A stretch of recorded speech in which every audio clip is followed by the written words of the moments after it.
बिस्मिल्लाहिर्रहमानिर्रहीम। अस्सलाम वालेकुम नादरीन, आप यूट्यूब चैनल देख रहे हैं, मैं इमरान खान हूं।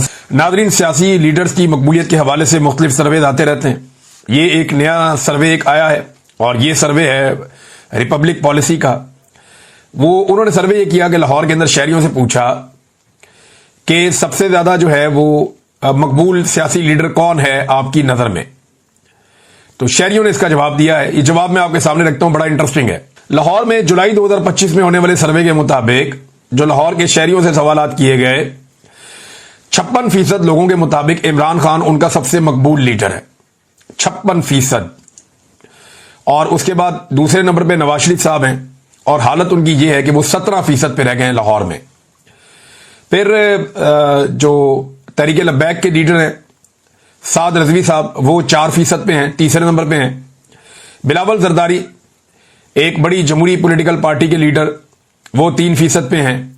जमात इस्लामी 2% पे है, बाकी सियासी जमातें 2% पे हैं, जबकि 16% लोग ऐसे हैं जो किसी भी सियासतदान को पसंद नहीं करते। अब इमरान खान 56% के साथ सबसे आगे, यही तो प्रॉब्लम है पाकिस्तान की एस्टेब्लिशमेंट की और हुकूमत की। इमरान खान की मकबूलियत का खौफ उन्हें एक दूसरे के खिलाफ खड़े भी नहीं होने देता।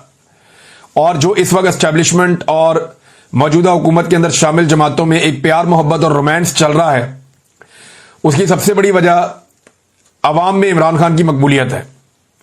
अगर इमरान खान साहब अवाम में मकबूल ना होते तो शायद ये इतना लंबा ना चलते। अपने अपने सर्वाइवल के लिए एस्टेब्लिशमेंट जो है वो मदद कर रही है रवायती सियासी जमातों की, और रवायती सियासी जमातों की जो हुकूमत है वो मदद कर रही है एस्टेब्लिशमेंट की। तो एक दूसरे के सहारे ये सब बेचारे खड़े हैं। नाज़रीन, पाकिस्तानियों ने पूरी दुनिया के अंदर जश्न आज़ादी मनाया। दुनिया भर में पाकिस्तानियों ने पाकिस्तान तहरीक इंसाफ के झंडे भी उठाए हुए थे। कहीं कहीं किसी और एक पॉलिटिकल पार्टी का झंडा भी नजर आ जाता था। तो पाकिस्तानियों ने जश्न मनाया, यौम आज़ादी मनाया, और ज्यादातर लोगों ने पीटीआई के झंडे उठाए, नारे भी लगाए। वहां पुलिस भी मौजूद थी, इंतजामिया मौजूद थी। लेकिन इसके बावजूद सड़कें रुकी, ट्रैफिक स्लो हुई, बहुत सारा कुछ हुआ, लेकिन मुकदमे दर्ज नहीं हुए। पाकिस्तानियों पर मुकदमा दर्ज नहीं किए गए पूरी दुनिया में, क्योंकि वो पाकिस्तान का यौम आज़ादी जो है वो मना रहे थे। लेकिन पाकिस्तान में पाकिस्तानियों पर मुकदमे दर्ज कर दिए गए यौम आज़ादी मनाने पर, क्योंकि वो एक पॉलिटिकल पार्टी को भी साथ में सपोर्ट कर रहे थे और हुकूमत उस पॉलिटिकल पार्टी की मुखालिफ है। लिहाजा पाकिस्तान में मुकदमा दर्ज हो रहे हैं और पूरी दुनिया में नहीं हो रहे। और यौम आज़ादी किसका मनाया जा रहा है? पाकिस्तान का मनाया जा रहा है। पाकिस्तान में यानी ये जिसकी लाठी उसकी भैंस वाला सिस्टम है। ये एक और भी सड़क ब्लॉक हुई है, इसके ऊपर भी मुकदमा दर्ज करो। ये एक वीडियो आई है जो खैबर पख्तूनख्वा से आई है। डीआई खान 90 किलोमीटर दूर इससे जो है वो डेरा इस्माइल खान का शहर है, और ये 90 किलोमीटर जब लिखते हैं तो ये जिला कचहरी को लिखते हैं। तो बिल्कुल वजीर आला खैबर पख्तूनख्वा के जिले के बिल्कुल साथ ही मेन हाईवे मोटरवे के ऊपर ये अस्करियत पसंद दहशतगर्द जो है ये रक्स कर रहे हैं। टीडीपी जो है वो वहां पे रक्स कर रही है, इंजॉय कर रही है। सवाल यह है कि इनको वहां लेकर कौन आया? सवाल यह है कि इन्होंने बॉर्डर कैसे क्रॉस किया? सवाल यह है कि ये हथियारों के साथ यहां दंदनाते कैसे फिर रहे हैं? सवाल यह है कि इनकी सहूलतकारी किसने की है? गंडापुर कई दफा ये कह चुके हैं कि गुड तालिबान का एक मामला है। जब भी कभी हम कार्रवाई करते हैं तो हमें कहा जाता है ये अच्छे लोग हैं, इन्हें छोड़ दो। तो कहीं ये गुड तालिबान तो नहीं है? और अगर ये गुड तालिबान नहीं है और बैड तालिबान है तो फिर ये यहां क्या कर रहे हैं और ये यहां पहुंचे कैसे? और कोई भी कैसे किसी सड़क के ऊपर खड़ा होकर रक्स कर सकता है सड़क को बंद करके? और दिन दिहाड़े का टाइम है, आप अंदाजा करें, को रात का वक्त भी नहीं है। ये नाज़रीन सूरत हाल है पाकिस्तान में। अब पता नहीं ये वीडियो किस मकसद के लिए बनाई गई है और किस मकसद के लिए इसको वायरल किया गया है, लेकिन पाकिस्तान की सिक्योरिटी फोर्सेस की एक बड़ी नाकामी है कि जिन्होंने बॉर्डर कंट्रोल करना था वो दहशतगर्दों को कंट्रोल नहीं कर पाए। हालांकि पाकिस्तान ने अनाउंस किया था कि सारे दहशतगर्द पाकिस्तान से जा चुके हैं, पाकिस्तान में मैंने दहशतगर्दी क्लियर कर दी है, कोई दहशतगर्द पाकिस्तान के अंदर मौजूद नहीं है, हमारे पास कोई नो गो एरिया नहीं है। फिर इन लोगों को वापस कौन लेकर आया? इमरान खान पे इल्जाम लगाते हैं, आप मीटिंग्स के मिनट्स उठाकर देख लें। मुराद सईद 2022 से चीख रहा है कि इनको मत लाओ, इनको मत लाओ, इनको मत लाओ। शानदाना गुलजार कहती हैं कि जनरल बाजवा का यह मंसूबा था कि टीटीपी के लोगों को लाकर पाकिस्तान तहरीक इंसाफ को कमजोर करना है, फारग करना है 3 साल में। और आपको सड़कों के ऊपर ये लोग दंदनाते हुए नजर आ रहे हैं। ना कोई सवाल करने वाला है, ना कोई जवाब देने वाला है। हालात तो ये हो गए हैं, अस्करियत पसंद है वो बंदूकें उठा के जनाब वहां पे मजे से रक्स कर रहे हैं, वहां पे घूम रहे हैं। नाजरीन, कुछ चीजें मैं आपके सामने रखता हूं कि पाकिस्तान की हुकूमत की तवज्जो किस तरफ है।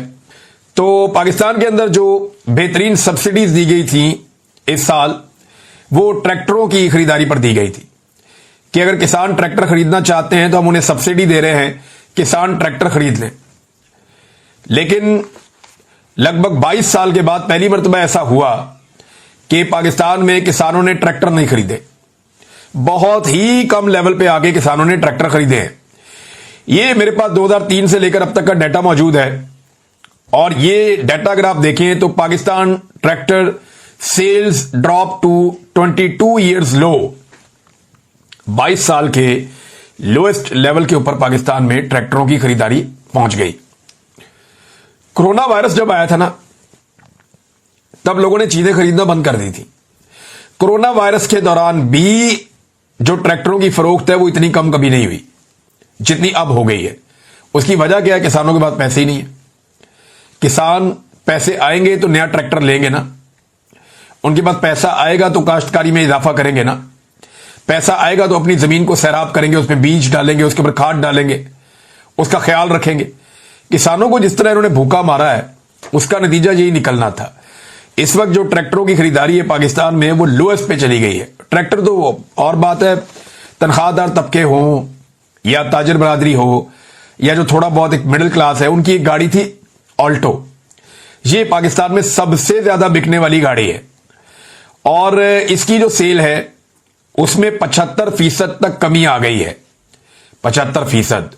फर्ज करें अगर ये 1000 गाड़ी बिकती थी तो अब ये 250 गाड़ी बिक रही है, 750 गाड़ी नहीं बिक रही। यहां से आप अंदाजा करें कि पाकिस्तान के अंदर मईशत की और आम आदमी की मईशत की, जो सफेद पोश तबका है उसकी मईशत की क्या सूरत हाल है कि सबसे ज्यादा बिकने वाली गाड़ी जो सुजुकी ऑल्टो है उसकी फरोख्त में भी मुबैना तौर पे ये स्टार्टअप पाकिस्तान का एक सर्वे है, उसके मुताबिक 75% उसके अंदर भी कमी आई है। लेकिन कुछ तो ऐसा होगा जो पाकिस्तान में ज्यादा बिक रहा है। तो नाज़रीन, वो हैं लंडे के कपड़े। लोग नया कपड़ा नहीं खरीद सकते, लोग बाजार में जाते हैं, नए कपड़े बहुत महंगे हो गए हैं और आम आदमी की पहुंच से दूर जा रहे हैं। लिहाजा लोगों ने लंडे की जो मसनूआत हैं, जो कपड़े हैं, वो पहनना शुरू कर दिए और गुर्बत लगभग 44% तक पहुंच गई। उसके बाद लंडे के इस्तेमाल शुदा कपड़ों की इंपोर्ट में तारीखी इजाफा हो गया है। यह डॉन अखबार की रिपोर्ट के मुताबिक 2025 में लंडे के इस्तेमाल शुदा कपड़ों की इंपोर्ट में रिकॉर्ड $511 मिलियन